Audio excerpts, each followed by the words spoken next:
Actually क्या हुआ कि 2016 में जो लॉकडाउन हुआ था बुरहान वानी के टाइम पे, तो उस टाइम पे सब घर पे बैठे थे, घर पे बंद थे सब। कुछ करने को था नहीं, ना स्कूल था, ना इंटरनेट था, ना फ़ोन थे। तो क्या हुआ कि मेरी बहन अचानक से आंटी के घर पे गई, तो मेरी आंटी प्रैक्टिस करती है क्रोशिंग का क्राफ्ट। तो वहाँ से वापस आके एक छोटी यान की बॉल और हुक लाया था साथ में।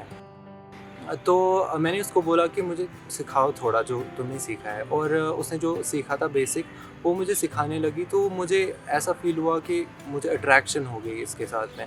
मैंने उस टाइम में कुछ थोड़ी-सी चीज़ें बनाई, लेकिन it was only after internet जब वापस आया। मैंने रिसर्च की और आई गॉट टू नो कि ये एक बहुत ही डिफरेंट क्राफ्ट है, कि इसको क्रोशे बोलते हैं, कश्मीरी में कुरेशी बोलते हैं, और ये निटिंग से बहुत डिफरेंट है।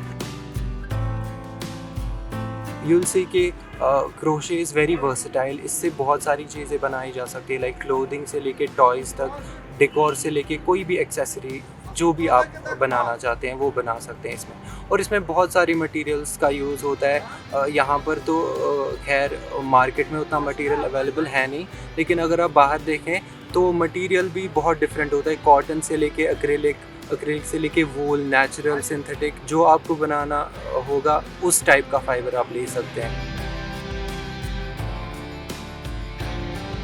और लड़के ज़्यादा क्राफ्ट नहीं करते हैं, लेकिन if we go back in time history में हम देखें तो ये जो निटिंग, क्रोशे, ये जो क्राफ्ट का काम है, it was actually discovered by man. और पहले ये क्राफ्ट प्रैक्टिस मर्द करते थे, लेकिन टाइम के साथ साथ जो हमारी सोसाइटी का सेटअप है कि औरतें घर पे बैठती हैं और मर्द बाहर जाके काम करते हैं, तो it was confined to women folk. और ऐसे ही ये सब क्राफ्ट लोग देखने लगे एज फेमिनिन, जबकि ऐसा बिल्कुल कुछ नहीं है। कोई भी क्राफ्ट किसी जेंडर के साथ में रिलेट नहीं करता है। If it gives you peace, you are free to practise it. और हाँ, यहाँ की सोसाइटी ऐसी है, ऐसा पेट्रियार्कल सेटअप है कि स्टीरियोटिपिकल टॉक्स करते रहते हैं लोग। लेकिन जब आप में वैसी सलाहियत है, आप लोगों को वापस दिखा दें। जब मैंने लोगों को दिखाया कि मैं अपनी कैपेबिलिटी को कितना यूज़ करके कितना कुछ कर सकता हूँ, तो वो सारी स्टीरियोटिपिकल, वो सारी नेगेटिविटी पॉजिटिविटी में चेंज हो गई, और मुझे नेचुरली लोग फिर अप्रिशिएट करने लगे। और इनफैक्ट रिसेंटली अगर आपने देखा हो, ओलंपिक्स में एक प्रोफेशनल स्विमर है टॉम डेली, तो वो ओलंपिक्स में ऑडियंस में बैठ के क्रोशे की हैट बना रहे थे। जब मुझे अटेंशन मिला तो मैंने देखा कि बहुत सारे मर्द हैं जो ये क्राफ्ट प्रैक्टिस करना चाहते हैं।